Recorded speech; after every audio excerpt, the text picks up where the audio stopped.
You're looking to beat the YouTube algorithm this year, and you've come to the right place. Boy, you get up. You see, the YouTube algorithm is actually really simple and can be very cooperative if you understand what it wants. Isn't that right?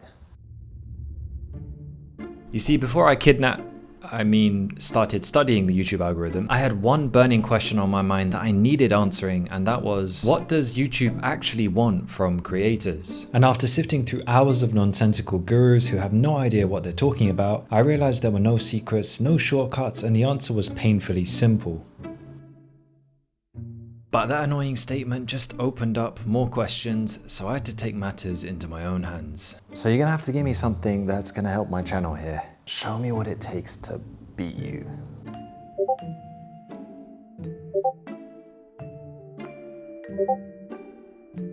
So you're telling me the first step to getting views lies in this video here? So I've been watching I'm a Little Mole here, and there's some really good things that she does to capture your attention and keep you watching. And it all starts with this here. Like the last section of the road is gonna be in the dark. And that's the only thing I'm worried about. This right here in storytelling is what you call setting up the stakes. When Mo mentioned about the night and being worried, as an audience member we wonder what kind of problems she's going to experience on the way and if she's going to make it to her destination safely. Throughout the video, she also features a graphic showing the map of the route she's taking, which further builds on that curiosity. You see, YouTube is actually all about solving problems, so those who master how to present problems are the ones who do really well. Whether the problem of your audience is wanting to be entertained or be educated about a certain subject, the faster you find ways to hook your audience with problems, the more watch time you'll get. Another thing that's great about this content is the fact that people just aren't interested in perfect heroes, because they are not relatable. To have a good story, you need a relatable character. Why this is so bad? There is completely no sidewalk and it's so dangerous. Not just for me, but like for the drivers. We all have our own faults and make mistakes all the time. So when we present a video with authenticity and through story that involves problems and how we might solve those problems, we become far more relatable. As for the final factor, it actually relates to the whole concept of the video itself, and that is that Little Mole's story is a unique story in of itself. You see, people don't want to listen to stories that they've heard already. The reality is you probably never watched someone walk from London to Cambridge before, and second of all, definitely not Little Mole. And if you're wondering how this might translate into other niches, let's take a look at the creator Kova and how he told his story on his progression on Fortnite in the gaming niche. The way Kova here has set up the video over a 100-day period screams story and makes you wonder about the problems he might have experienced in that time and how he overcame them to improve his gameplay on Fortnite. To create a unique story, you can either use an idea format that's doing really well in your own niche, or even better, find an idea format outside of your niche. If you're wondering where you can find these winning video formats, 1 of 10 literally provides a whole search engine full of overperforming videos across YouTube for you to study from. Finding the next idea for your video is as quick as browsing the homepage, searching a couple of keywords, or tracking your favorite channels to stay on top of trending topics. You can use the code T50 for 50% off today. Okay, so these videos are really good at holding my attention and getting me to watch the whole video, so storytelling is important.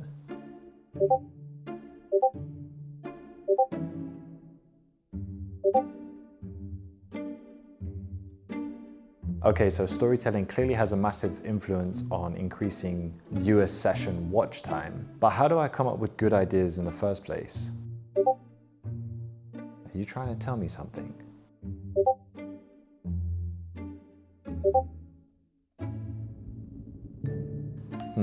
6,000 subs and 72,000 views seems pretty decent. Anything else?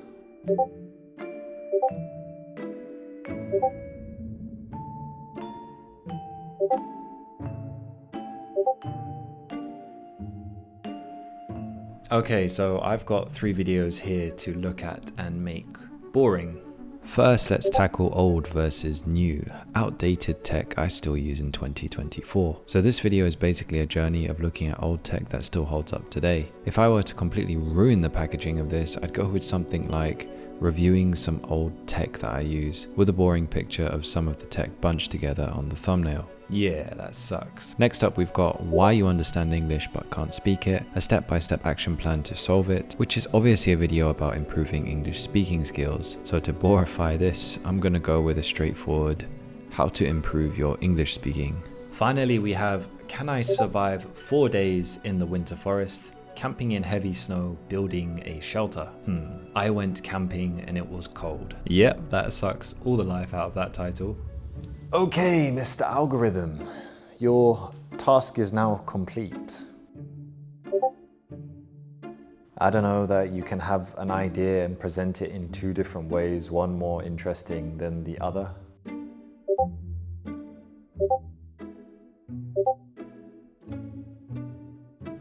Well, I guess when I look at them, there's a load of more questions popping into my head, making me more curious.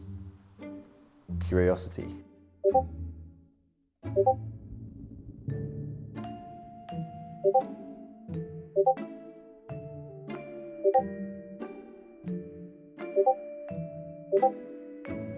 That makes sense, I guess. But surely just improving my storytelling for watch time and increasing my audience's curiosity for click-through rate isn't the only thing I need to do to grow a successful channel, right?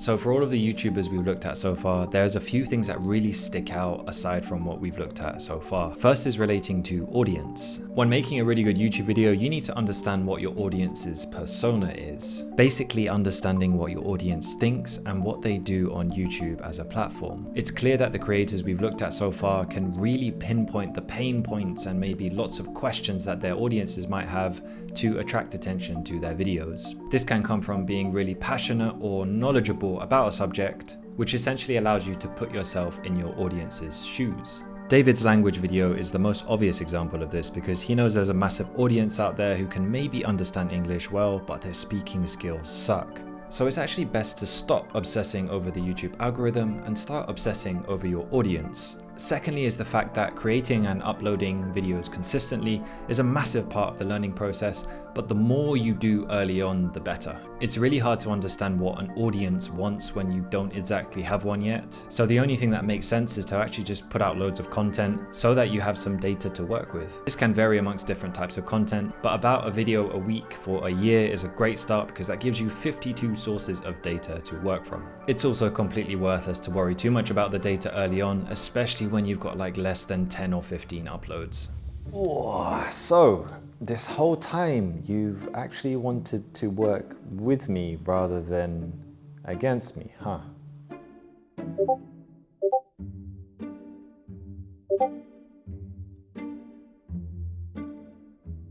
And what's that?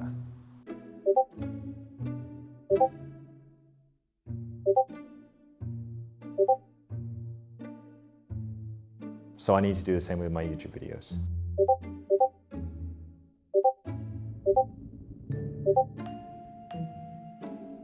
Okay, well, you've just taught us how to do everything, right? But there are 5 big mistakes that small YouTubers make that completely kill the growth of their channel. So if you want to learn how to avoid those mistakes, click here.